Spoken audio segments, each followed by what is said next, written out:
पुढची बातमी पाहूयात। मागच्या वेळी युती नव्हती, 125 वॉर्डामध्ये आम्ही लढलो। यावर्षी युतीमुळे भाजपचा आकडा 40 वर गेलाय।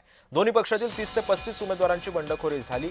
आज दुपारपर्यंत बहुतांश उमेदवार अर्ज मागे घेतील। ठाणे भाजप जिल्हाध्यक्ष संदीप लेलेंनी हा विश्वास व्यक्त केलेला आहे।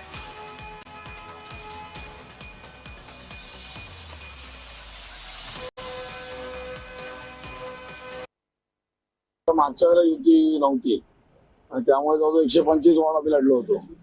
यावेळेला युती झाल्यावर एकदम आकडा खाली आला 40 वर आणि अनेक कार्यकर्ते 2017 ते 2026 पर्यंत प्रयत्न करत होते, काम करत होते वॉर्डामध्ये। परंतु आता युती झालेली आहे, युतीमध्ये उभं राहण्याने काही हासिल होणार नाही याची आम्हाला त्यांना जाणीव पण करून देतोय। कार्यकर्त्यांचं पण नुकसान होऊ नये आणि युतीचंही नुकसान होऊ नये या दृष्टीने आमचे प्रयत्न आहेत। कार्यकर्त्यांना पण आव्हान आहे की त्यांनी सारासा विचार करावा आणि भान ठेवावं आणि आपल्या उभं राहण्याने का कोणाचा फायदा होणार आणि आपला काय फायदा होणार आहे याचा गांभीर्याने विचार करावा।